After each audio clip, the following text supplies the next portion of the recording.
I trusted my mother with $280,000 to raise my daughter while I worked abroad. My 7-year-old was the one who finally exposed the truth about where every dollar went.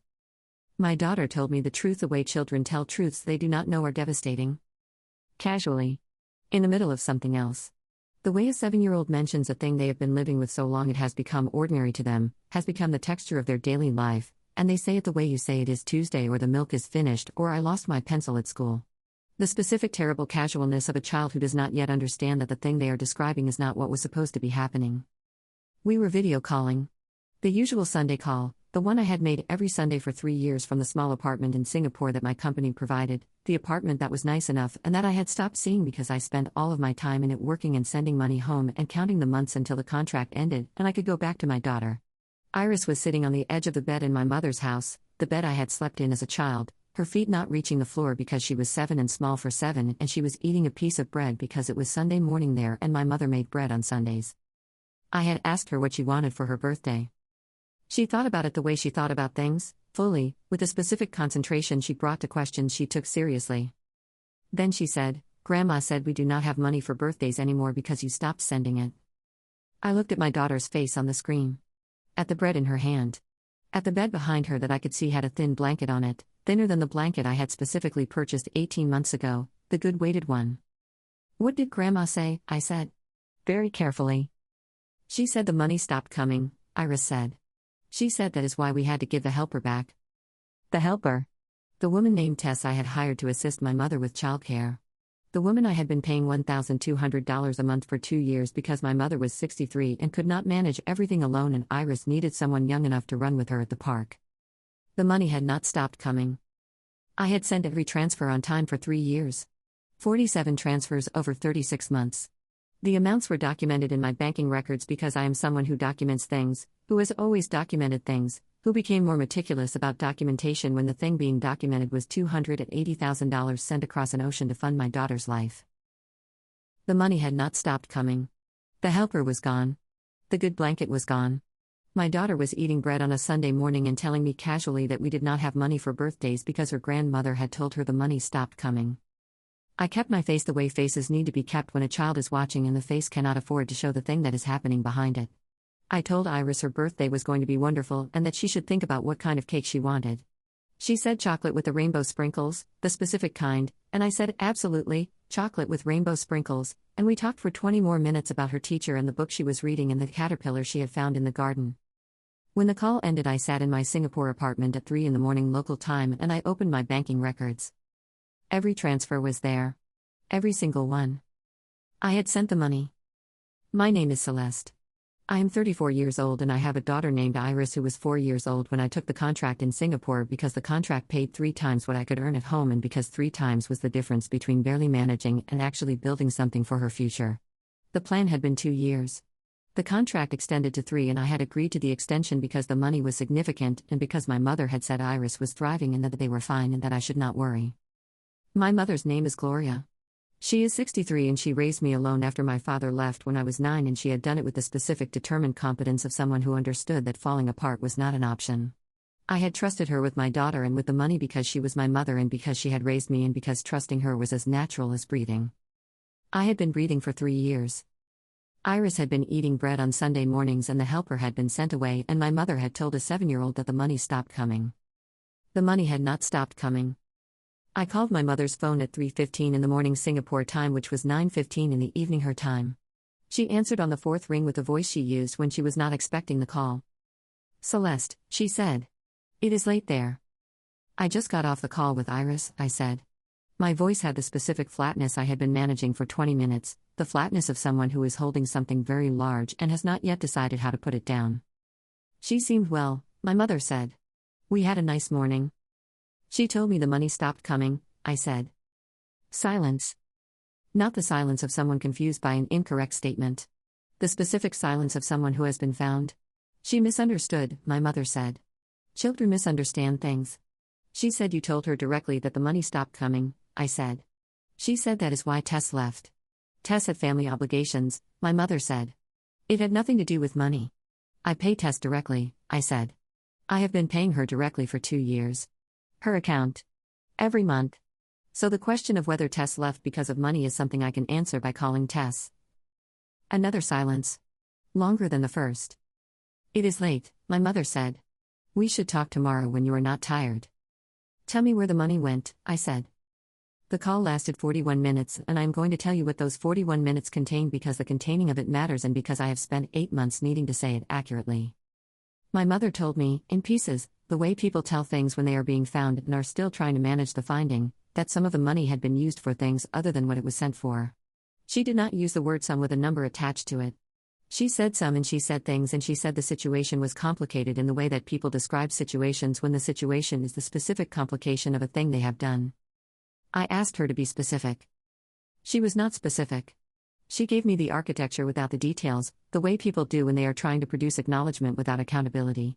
She said there had been expenses. She said her own bills had become difficult. She said she had intended to repay what she had used and had not been able to. How much? I said. She did not answer that night. I called Tess at 4 a.m. Tess answered because Tess was a woman who had worked for me for 2 years and who had my daughter's welfare as her professional obligation and who answered her phone when I called regardless of the hour. Tess told me she had been let go 8 months ago. Not because of family obligations. Because my mother had told her the money from abroad had stopped and that she could no longer afford the help. Tess had offered to reduce her hours. My mother had said no. Tess had been let go with 1 month of payment that she described as less than what was owed. How was Iris? I said. Before you left. Tess was quiet for a moment. The specific quiet of someone who was deciding how much of a true thing to say. She was okay, she said. But the house was different in the last months. The food was simpler. The activities stopped. I thought it was maybe that the money from you was late. I did not know it had stopped completely. The money did not stop, I said. Another silence. This one was different from my mother's silence. This one was the silence of someone putting something together. Where did it go? Tess said. That is what I am trying to find out, I said. I did not sleep. I spent the hours between 4 and 7 going through 3 years of transfers, receipts, the specific documented record of what I had sent and when. $280,000 over 36 months. Every transfer to my mother's account. Every month. On time. Then I started looking at what had come back. Receipts for Iris's school. 18 months of them, then a gap. The school fees had stopped being paid 8 months ago. Not because I had stopped sending. Because the money had not reached the school. Receipts for the pediatrician. Present for the first 20 months. Then absent. The good blanket? Purchased online, delivered to my mother's address. I had the delivery confirmation. The blanket had arrived. It was gone now. I booked a flight home for the following weekend. Not impulsively. With the specific focused intention of someone who understood that some conversations could not happen across 12 time zones and that what I needed to understand required me to be in the same room as the person who had the answers and to be in that room with the documentation in my hand. I called my friend Nadia from work. She was my closest friend in Singapore, the person I talked to when I needed to say things out loud to someone who had no stake in them, and would tell me what they actually thought. I told her the outlines. She listened without interrupting. When I finished, she said, "How are you?" "I do not know yet," I said honestly. "I'm somewhere before knowing how I am." "What do you need right now?" she said. "I need to not be alone in this apartment," I said. She came over at 7 a.m. with coffee and the specific presence of someone who understood that the coffee was not the point but was something to do while the point was being held. "Your mother," she said. Not a question. Not an assessment. Just the placement of the central fact. "Yes," I said. 3 years, she said. 36 months, I said. Every transfer on time. She held her coffee. "And Iris?" "Iris has been eating bread on Sunday mornings and the blanket I bought her is gone and she told me casually that we do not have money for birthdays," I said. "She told me the way you tell someone it is Tuesday." Nadia looked at her cup. "She did not know it was devastating," I said. That is the part I keep coming back to. She did not know. She has been living in the version where the money stopped and that version has become ordinary to her. "How long before you go home?" she said. 6 days, I said. "What are you going to do in 6 days?" she said. "Build the record," I said. "Every document. Every transfer. Every receipt I have and every receipt I am missing. I'm going to know exactly what I sent and exactly what did and did not reach my daughter before I walk into that house." I spent the 6 days building the record. It was the most precise work I had ever done. More precise than anything my job had required. Because the job was abstract and this was Iris.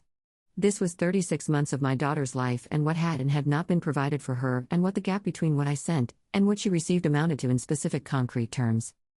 The number I arrived at was not the full 280,000.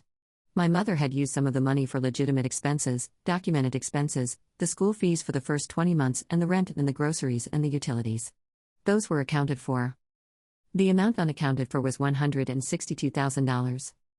$162,000 that I had sent across an ocean for my daughter and that had not reached my daughter. I sat with that number for a long time. Then I printed every document in my file. Then I boarded the plane. And when I landed, I did not go to my mother's house first. I went to get my daughter. Iris was at school when I landed. I had timed it specifically. Not to avoid my mother. To have a moment in the school before anything else, before the conversation with my mother and the documents and the accounting of 3 years, to see my daughter in her ordinary day before the ordinary day changed. I sat in the small waiting area outside her classroom and I waited for the bell, and when the door opened and the children came out in the specific chaotic stream of an afternoon school release, Iris walked through the door and looked up and saw me, and her face did the thing that children's faces do when they see the person they most want to see at the moment they most need to see them. She ran. I caught her. I held my 7-year-old daughter in the hallway outside her classroom, and I felt her specific weight and the specific smell of her hair and the specific sound she made when she buried her face in my shoulder, and I held her there for a long time, and the other children moved around us, and the teacher watched from the doorway with the expression of someone who understood what they were looking at. When I let her go, she held my face in her small hands the way she had done since she was old enough to reach my face, and she looked at me with the specific direct attention of Iris, who had always looked at things directly. "Are you staying?" she said. "Yes," I said. "I am staying." "For how long?" she said. "For good," I said. She looked at me for another moment. Then she said, "Grandma did not know you were coming." "No," I said. She did not. We drove to my mother's house. Iris sat in the back and told me about her week with the specific detail of a child who has been saving things up to tell, and has now found the person to tell them to. I listened to all of it. Every detail. The teacher who had a new fish in the classroom tank, and the friend who had gotten a haircut, and the book she was reading, and the caterpillar that had made a cocoon. I listened to all of it. My mother was in the kitchen when we came in. She heard the door and came out, and when she saw me, her face did the specific sequence of a person who has been waiting for something and has not known exactly when it would arrive and has now arrived at the arrival. "Celeste," she said. "Mom," I said. Iris went to change out of her school clothes the way she did every day, the specific routine of a child whose days have structure, and my mother and I stood in the hallway and looked at each other. "I came home," I said. "I can see that," she said. "I need to talk to you," I said. "After Iris is settled." "Of course," she said. We had dinner first. I had not planned to have dinner first, but Iris asked if I would make the pasta I used to make before Singapore, the specific one with the lemon and the herbs, and I said yes because saying no was not possible and because the pasta needed to happen before anything else could happen.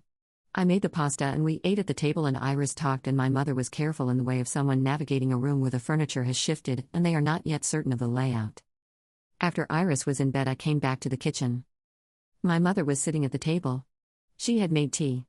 2 cups. The specific gesture of someone who has been waiting and has used the waiting to do something with their hands. I sat across from her. I put the folder on the table between us. Not opened. Just there. The physical presence of documentation. "I have been home for 8 hours," I said. "I have seen my daughter's blanket. I have seen her room. I spoke to Tess before I came home. I have the school's records." My mother looked at the folder. "Before I open this, I need you to decide something," I said. "I need you to decide if you are going to tell me the truth tonight or if I am going to find it in these documents. Both paths lead to the same place. But one of them involves you telling me and one of them involves me reading it to you." She looked at her tea. "The money did not stop coming," she said. Very quietly. "No," I said. "I told Iris it stopped," she said. "Yes." "I told Tess it stopped," she said. "Yes." She wrapped her hands around the cup.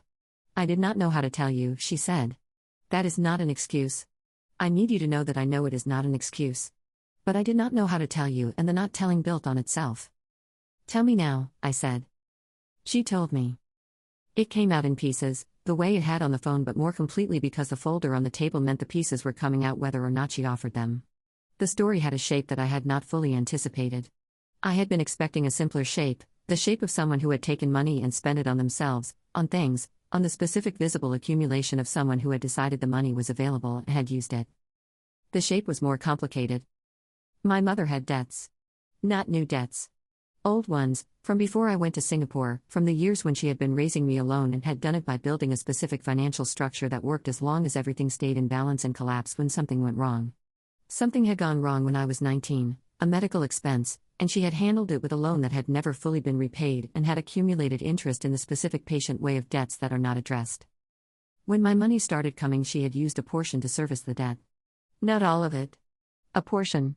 And then the portion had grown because the debt was not going away and the rest of the money was covering Iris, and my mother had been managing it all in the specific desperate management of someone who was trying to hold two things simultaneously and was dropping parts of both. The debt had been paid off 14 months ago. After the debt was paid, she had not recalibrated. The money had become a resource without a specific destination, and she had used it for things she did not name specifically, and I did not press for the specific names because the total was the number and the number was what it was. You told Iris the money stopped, I said. 8 months ago. Yes, she said. Why, I said. She looked at the table. Because Iris had started asking questions, she said. About things. About why we could not do certain things. I needed a reason that was not the true reason. You used my daughter to cover what you were doing, I said. She closed her eyes. Yes. She has been telling herself for 8 months that her mother stopped sending money, I said. She told me casually on a Sunday call because it has been ordinary to her for 8 months. My daughter believes I stopped sending. My mother's face was doing something that I did not have a name for. Something beyond the managed expression of the phone call. Something that had been building through the dinner and the 2 cups of tea and the folder on the table and the arriving at the true thing. I need to know what you want to do, she said. Tell me what you mean, I said. Whether you are going to. She stopped. Whether this is the end of us. I sat with that question for a long time. The specific question of a 63-year-old woman who has raised her daughter alone and has been trusted with her grandchild and has broken the trust in the specific way that money breaks things, which is total and documented and impossible to reframe. I thought about Iris asleep in the room at the end of the hall. About the specific weight of her in the hallway outside the classroom. About the caterpillar in the cocoon and the pasta with the lemon and the herbs. About 7 years of my daughter's life that my mother had been present for when I could not be. Not all of the money had reached Iris. Some of it had not. But some of it had. The school for 20 months. The doctor for 20 months. The helper for 2 years. The house that was maintained and the food that was present and the grandmother who was there every morning when Iris woke up and every night when she went to sleep. Some of what was sent had reached my daughter. Some had not. Both were true. I do not know if this is the end of us, I said honestly. I know it is the end of this arrangement. I am not going back to Singapore. My contract ends in 3 weeks and I am not renewing it. I am home. She looked at me. I'm going to find a job here, I said. And Iris is going to live with me. That is not a punishment. That is what was always supposed to happen when the contract ended. And me, she said. You are going to repay what you can, I said. Not all of it, I understand that, but what you can in whatever timeline is realistic. And we are going to work with someone, a mediator or an advisor, to establish what that looks like formally. Formally, she said. Formally, I said. Because we established that informal did not hold. She nodded. And Iris, I said. You are going to tell Iris the truth. Not the full accounting. She is 7. But she is going to know that the money did not stop coming. She is going to know that I sent it every month. That is not optional. My mother looked at her tea. She will know what I did. She will know that the money came, I said. The rest she will understand when she is old enough to understand it. Right now she needs to know her mother did not stop. The conversation with Iris happened the following morning. I was there. My mother sat across from Iris at the kitchen table and she told her that she had made a mistake about the money, that the money from her mother had always come, that she had been wrong to say it had stopped. Iris looked at my mother for a long moment. Then she looked at me. I knew it, she said. The specific flat certainty of a child who has been told something that conflicted with something they already knew and had been holding the conflict without resolution. You knew, I said. You always send, she said. You said you would always send and you always did. I looked at my 7-year-old daughter. At the specific clarity of a child who had held the truth against the story she had been given and had not let the story replace the truth. Yes, I said. I always sent. She looked at my mother. Not with the anger of an ADLT who has been lied to. with the specific direct assessment of a child who is deciding where something goes now that she has received new information. "Okay," she said. Then she asked for the pasta again for breakfast, which was not a reasonable request, and to which I said absolutely yes. The formal arrangement with my mother was established 6 weeks later with the help of a financial mediator. Monthly payments. A realistic timeline.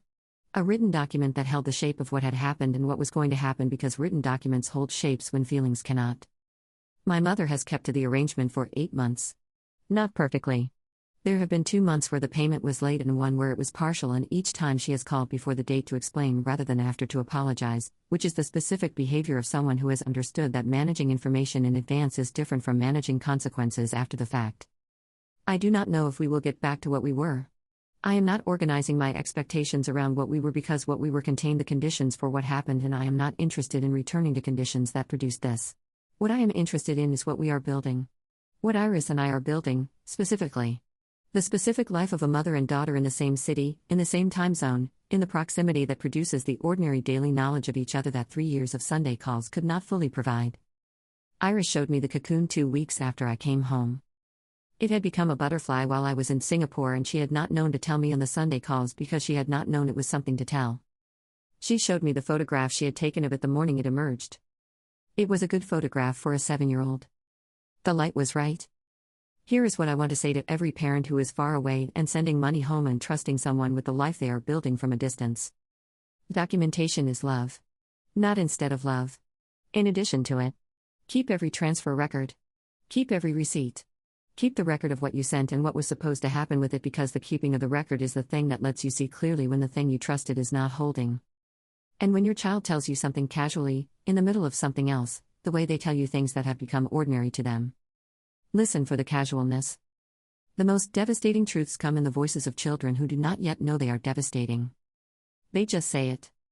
The way you say it is Tuesday. Or the milk is finished. Or we do not have money for birthdays anymore. Listen. Because your child is telling you the truth. The way children tell truths. Simply. Completely. Without knowing what it costs you to hear it. And what it will cost you to fix it. Is nothing compared to what it cost them to live it. Go home. Whatever it takes. Go home.